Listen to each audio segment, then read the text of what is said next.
Cœur de patrimoine, Cédric Decoeur. Et pour débuter, on accueille donc le patron de la CNCGP, Julien Serraki. Bonjour Julien. Bonjour Cédric. Merci d'être au rendez-vous de Cœur de patrimoine, au rendez-vous aussi de ce baromètre que vous publiez maintenant depuis plusieurs fois et qui permet vraiment de prendre le pouls de cette profession que la CNCGP notamment représente, celle des conseillers en gestion de patrimoine. Alors le nombre d'adhérents a considérablement augmenté ces dernières années. Quels sont les facteurs finalement qui expliquent cette croissance et comment l'organisme que vous représentez, Julien, prend par la main, j'imagine un peu, accompagne ces petits nouveaux? Effectivement, on a une croissance très forte. Là, on atteint les 4500 personnes physiques et les 2500 cabinets. Je me souviens, il y a quelques années, quand j'ai commencé ma présidence, les chiffres, c'était plutôt 1800 cabinets, quelque chose comme ça, et puis 2500, 3000 personnes physiques. Donc oui, il y a une croissance très forte.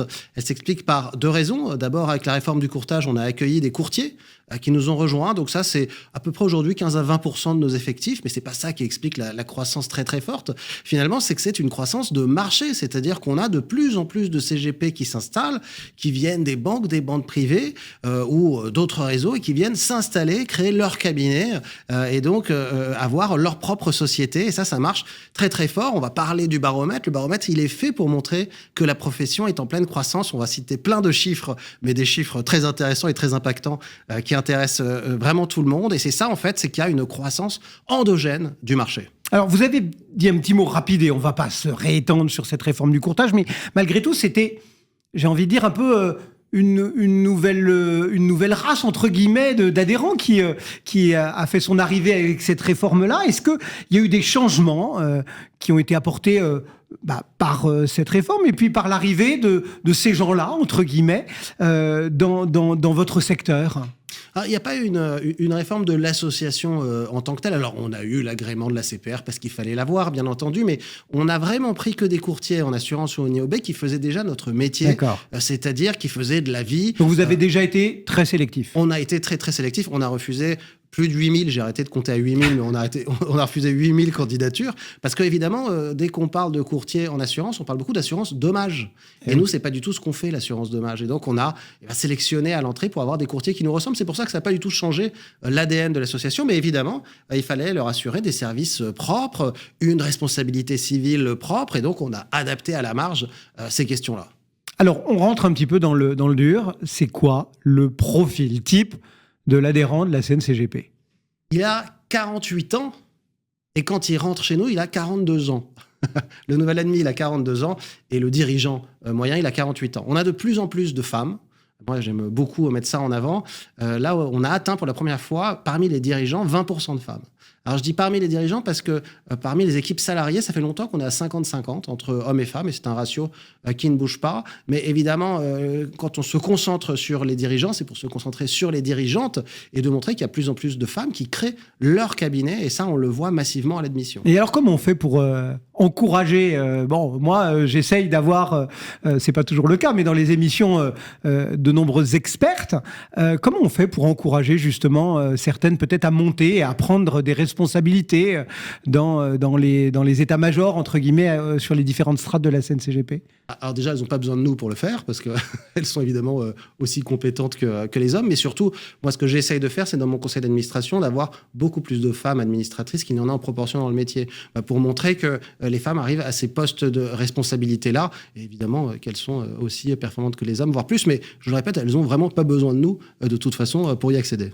Alors, on continue un petit peu à parcourir ce baromètre parce que c'est assez intéressant de voir un petit peu tous les chiffres qu'on trouve et qui nous permettent de prendre le pouls de cette profession, et notamment le chiffre d'affaires moyen des adhérents. Alors, je parlais du nombre d'adhérents, mais leur chiffre d'affaires moyen est également en progression, les encours gérés aussi. Quelles sont les principales sources de croissance de ce monde du conseil en gestion de patrimoine? Ça, c'est intéressant parce qu'on est encore dans une phase, nous, les CGP, où on a une forte croissance de nos parts de marché, mais en même temps, on ne se marche pas encore sur les pieds puisque cette part de marché, elle n'est pas suffisante pour qu'on soit en concurrence les uns avec les autres. Donc, ça veut dire quoi? Ça veut dire qu'on prend des parts de marché au réseau bancaire ou au réseau assis, appelle ça comme ça, des banques ou des compagnies d'assurance, parce qu'il y a toute une partie de notre cœur de cible qui est ce qu'on appelle la clientèle patrimoniale. Ça commence avec quelques dizaines de milliers d'euros d'encours jusqu'à quelques millions. En dessous, c'est le mass market et au-dessus, on va dire que c'est la clientèle des banques privées, même si beaucoup de CGP ont des clients de type banque privée. Et sur cette clientèle patrimoniale-là, en fait, on est en train de récupérer tout ce qu'il y a dans les autres réseaux et les réseaux bancaires dont j'ai parlé. Donc c'est ça, c'est pour ça que je dis que c'est une croissance endogène, c'est-à-dire qu'on a juste besoin de bien faire notre métier, d'être disponible pour acquérir des clients simplement. Et il n'y a pas d'autres défis, entre guillemets, à relever pour, on va dire, conserver cette croissance? Parce que il y a un moment, ça pourrait finir par se tasser une fois que vous aurez, si je vous suis, siphonné les réseaux assis. Les défis ne se posent pas encore du point de vue de l'industrie elle-même. Ils se posent évidemment pour chaque cabinet, de dire comment je vais me développer, comment je vais avoir plus de clients, comment je vais avoir un meilleur service. Ça oui, chaque CGP se pose la question dans son cabinet. Mais en termes d'industrie, on n'en est pas là, parce que dans la courbe de croissance de l'industrie, on n'est pas du tout encore arrivé à maturité. On a encore tellement de parts de marché à aller chercher que cette question-là, on se la posera, à mon avis, post-2030. Voire post-2035. Moi, je dis, la décennie 2020-2030, c'est l'âge d'or des CGP. C'est le moment où on prend des parts de marché très facilement, sans être en concurrence les uns avec les autres. Donc, il y a une réflexion qu'on mène au niveau de l'industrie elle-même sur qu'est-ce qu'on va faire dans 5 ans ou dans 10 ans, mais c'est quand même encore assez loin. Mais évidemment, chaque cabinet se pose la question, notamment sur les questions numériques, de digitalisation, de cybersécurité. On en a eu la preuve il n'y a pas si longtemps, de qu'est-ce qu'on fait dans son cabinet pour mettre tout ça en œuvre. Un petit mot aussi de la répartition géographique, parce que c'est pas... je vais enfoncer une porte ouverte. Hein. Il y a les grandes métropoles, il y a Paris, il y a les grandes métropoles, et puis après, il y a le reste du pays. Est-ce que c'est le cas aussi? Est-ce que les cabinets de CGP sont majoritairement, on va dire, en Île-de-France, dans les grandes métropoles, et puis que quand on s'en éloigne, c'est plus compliqué de trouver son CGP? Alors, évidemment, Paris représente un tiers des cabinets, mais ça, c'est un grand classique dans beaucoup d'industries. Après, vous avez l'axe Lyon-Marseille. Mais ce qui est intéressant, c'est que là, Bordeaux, par exemple, est passé devant Marseille. Vous voyez, la région Aquitaine est passée devant la région PACA en nombre de cabinets. Surtout, on a fait un petit calcul. On s'est dit, mais finalement... un Français, il est à quelle distance, où qu'il soit en France, d'un cabinet de gestion de patrimoine? Et ben, vous êtes à 15 km au plus loin d'un cabinet de gestion de patrimoine, parce qu'il y en a aujourd'hui absolument partout en France, même dans des zones moins denses en termes de population. Vous avez des avec personne, mais dans la Creuse, c'est facile de trouver un CGP? Et dans la Creuse, c'est facile de se déplacer et de trouver un CGP. Ne m'en voulez pas pour les représentants de la Creuse, c'est un peu le cliché, hélas. Et du coup, un organisme comme la SNCGP, il a tendance à... pas à chouchouter, mais à prendre un peu plus soin d'un cabinet qui est peut-être plus isolé pour qui reste, par exemple, ou qu'il se développe aussi bien que celui qui est à Bordeaux, à Rennes, à Nantes, à Lyon. Et évidemment, on peut dire, celui à Paris...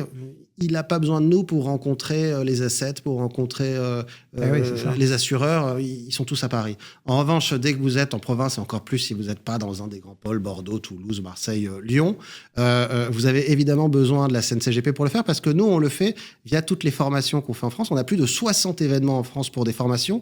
Et lors de ces 60 événements, on fait venir des partenaires, des assets et des assureurs pour qu'ils puissent rencontrer évidemment des CGP qui sont plus isolés. Donc on a une réflexion vraiment autour des régions pour animer le réseau des régions, et puis parce qu'on a bien conscience qu'il y a une utilité sociale à notre métier, et qu'effectivement le CGP, qui est, alors tu citais l'exemple de la Creuse, mais ou d'une autre région moins densément peuplée, il va faire beaucoup de choses en fait pour son client, parce que ça va être son homme de confiance, et donc ce CGP là, il faut le chouchouter évidemment, et il faut lui apporter le plus de services possible. Alors vous avez rappelé l'importance de tout ce qui est contact donc avec l'organisation, etc., et notamment le pilier formation. Qu'est-ce que vous avez fait récemment qui a marqué plus particulièrement, on va dire, cette nécessité, parce que c'est une nécessité réglementaire, de se former pour un CGP, d'être à la page? Ce qu'on fait, donc, c'est ces 60 événements dont j'ai parlé. Et puis, surtout, on fait ce qu'on appelle des universitaires. Alors là, on réunit plusieurs régions et on va se réunir à 150, 200 CGP. Alors, d'une même région ou pas. Avant, on le faisait par région, mais maintenant, les gens traversent la France. Finalement, ils sont dans le Nord. Ils disent, tiens, il y a une université à Bordeaux. Ça va être sympa. Je vais faire ma formation. Et puis, derrière les 2 jours de formation, je vais rester à Bordeaux 1 ou 2 jours parce que c'est le week-end et je vais en profiter en famille. Et ça, ce format d'université, il a énormément de succès. Il dure 2 jours. Et on en est à la 6 universités. On va passer à 7 et bientôt à 8 parce qu'on a tellement de demandes qu'on est obligé de multiplier ce format qui plaît beaucoup à nos adhérents, puisque une fois qu'ils ont fait une université 2 jours et puis 3 jours de réunion régionale, ça c'est 3 événements d'une journée, ils ont fait toute leur formation pour l'année. Ah oui. Un petit mot aussi de la digitalisation. Vous êtes passé tout à l'heure un petit peu dessus, et c'est vrai que c'est un aspect important du métier. On en a beaucoup parlé évidemment au moment de la crise Covid, etc. Et j'imagine que c'est un rôle aussi essentiel d'une organisation comme la CNCGP que d'accompagner finalement ses membres, et puis de voir un petit peu comment est-ce qu'on peut faire la transition, avoir les agrégateurs de comptes, les services d'analyse de fonds. Enfin voilà, il y a énormément de choses qui se cachent derrière, de réalité qui se cachent derrière le mot digitalisation. Vous avez cité le Covid, et je crois que le Covid a été un accélérateur fabuleux de la digitalisation. Et donc, on n'en est plus dans la réflexion de la digitalisation. Ça, c'est déjà le passé. Là, aujourd'hui, on a 2 réflexions en tête qui sont comment utiliser l'intelligence artificielle. On a sorti Vous avez un guide notamment. Voilà, sur ce sujet. C'est comment est-ce qu'on applique dans son cabinet l'intelligence artificielle et comment on l'utilise. Donc ça, c'est vraiment un grand point d'interrogation. Et puis, à partir du moment où on s'est numérisé, où on s'est digitalisé, où beaucoup de cabinets n'ont plus de papier, c'est la question de la cybersécurité. C'est-à-dire comment est-ce que derrière, quand on collecte toutes ces datas, toutes ces données, comment est-ce qu'on les sécurise. Et ça, c'est la réflexion qu'on est en train de mener aujourd'hui. C'est-à-dire comment un cabinet doit pouvoir sécuriser les données de ses clients. Alors, si vous voulez reprendre tout ça, vous pouvez notamment vous référer au podcast, puisqu'on avait reçu Sandrine Genet et Vincent Courroyer qui étaient venus présenter ce guide, et vous saurez tout sur le guide de l'IA pour le CGP. Juste une chose, Cédric, c'est que c'est vraiment un sujet difficile, le sujet de la cybersécurité, parce que c'est un sujet qui est au croisement, évidemment, de compétences techniques. Nous, les CGP, on n'est pas des professionnels de la cybersécurité.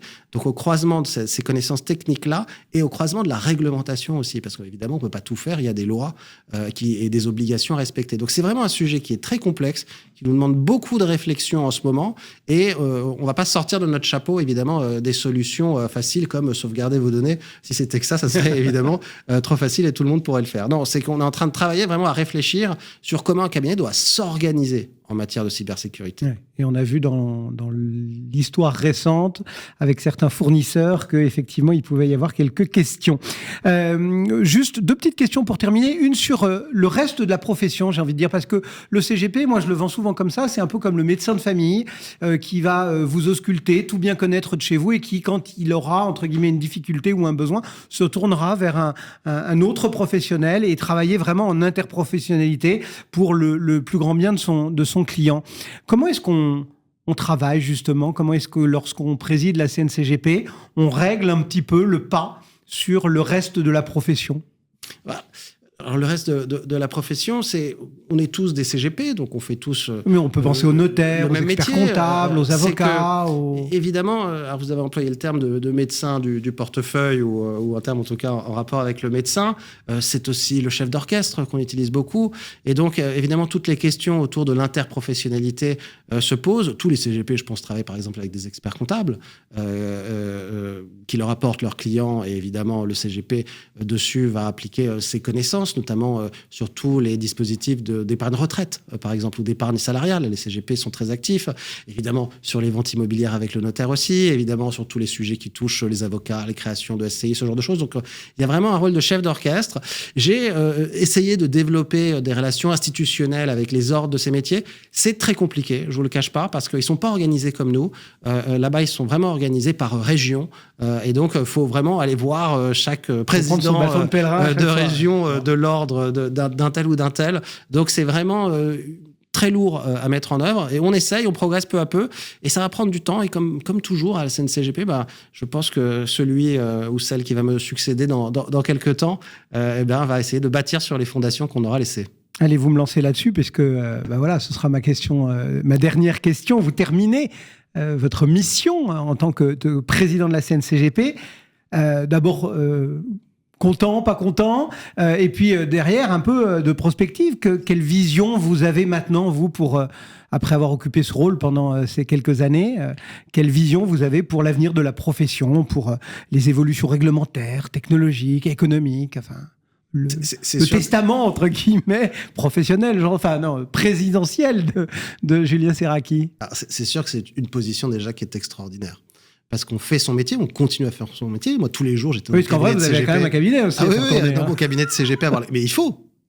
Il faut pour bien avoir conscience de c'est quoi la réalité d'un CGP. Donc, il faut surtout pas se couper de ses clients et ne faire que gérer l'association et en être le président. Donc, c'est vrai que c'est une fonction absolument extraordinaire parce qu'on continue à faire son métier tout en ayant une réflexion très profonde, tout en faisant du lobbying, tout en défendant les intérêts de ses adhérents. Et donc, vous devez vraiment discuter avec absolument tout l'écosystème, que ce soit des partenaires, que ce soit des tutelles, que ce soit des politiques français ou européens. Et ça, c'est absolument passionnant intellectuellement. Il faut vraiment avoir ça en tête, c'est que c'est une passion intellectuelle avant tout d'être président de la Chambre. C'est certainement pas pour sa propre gloire ou pour bénéficier de je ne sais quel avantage, c'est absolument pas le cas. On le Sauf paye de se faire ennuyer par Cédric Decoeur régulièrement. Non, c'est un plaisir. Mais évidemment, derrière, on a une réflexion sur la profession qui est haute, parce qu'on n'a pas le nez dans le guidon, parce qu'on est en hauteur.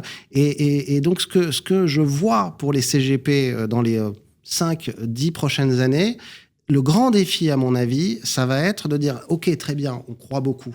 Ça veut dire qu'on devient des entreprises de plus en plus importantes. Ça veut dire qu'on recrute de plus en plus. Donc, il y a toutes ces réflexions de chefs d'entreprise à mener qu'avant, on ne menait pas forcément. Et aujourd'hui, on voit qu'on a des grands groupes de CGP qui ont plusieurs centaines de CGP salariés. Donc, il y a d'abord cette dimension. On est avant tout un chef d'entreprise.